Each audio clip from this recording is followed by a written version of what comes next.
King, हमारी मदद करो, हम बहुत परेशान हैं। नवाब साहब हमसे बहुत नाराज हैं। आखिर आपने ऐसा क्या कर दिया जो नवाब साहब आपसे नाराज हो गए? तुम्हें तो पता ही है किंग, सब जानते हैं हम केले खाने के कितने शौकीन हैं और नवाब साहब को केले बिल्कुल पसंद नहीं है, ना खुद खाना ना हमें खिलाना। हम सुबह सुबह केला खा रहे थे, देखो कहीं तुम्हारे नवाब साहब तो नहीं आ रहे हैं? नहीं आ रहे रानी साहिबा।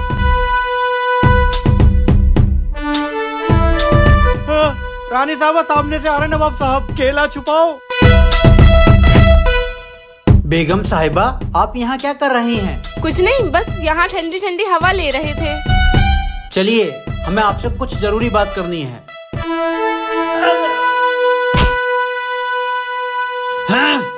तुम में से ये केला किसने खाया? रानी साहिबा ने। बेगम, हमने तुमसे कितनी बार मना करा है कि केला मत खाया करो। नवाब साहब खता हो गई। कल तुम हमारा महल छोड़कर अपने घर चली जाओ और जो चीज तुम्हें सबसे ज्यादा पसंद हो, अजीज हो, उसे अपने साथ ले जाओ।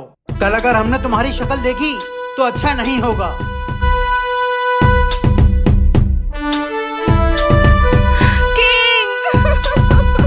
किंग कुछ करो वरना हमें महल छोड़कर जाना पड़ेगा। किंग, हम नवाब साहब को और इस महल को कभी नहीं छोड़ना चाहते। रानी साहिबा बुरा मत मानिएगा, लगता है नवाब साहब अब दूसरी बेगम लेकर आएंगे। नवाब साहब जो कहते हैं वो करते जरूर हैं। किंग कुछ करो। अरे इसकी माँ के कपड़े धो, मैं बहुत डरता हूँ नवाब साहब से। किंग, नवाब साहब चलाएंगे अपनी मनमानी, तू मत कर इसमें आनाकानी।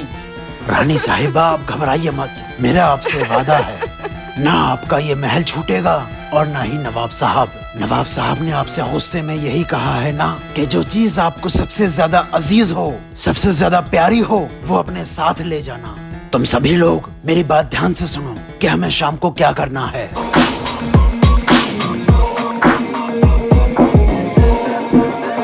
चलो।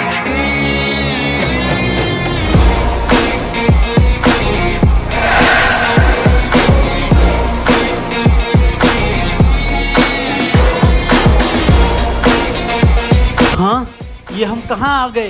किंग और बाकी सब हमारे मुलाजिम कहाँ हैं? आप हमारे घर आ गए हैं नवाब साहब, मतलब अपनी ससुराल।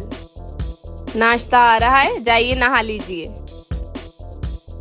आप गुस्सा हो गए थे। रानी साहिबा बहुत परेशान थी, इसलिए जब आप सो गए तो मैं सब लोगों के साथ मिलकर आपको सोते हुए ही आपकी ससुराल उठा लाया। आपके गुस्से के हिसाब से रानी साहिबा महल से चली गईं और अपनी सबसे अजीज चीज आपको अपने साथ ले आई। वाह किंग वाह, तू वाकई शादी। रुको जरा, सब्र करो। हाथों में फोन है पर अल्लाह लिखने का समय नहीं।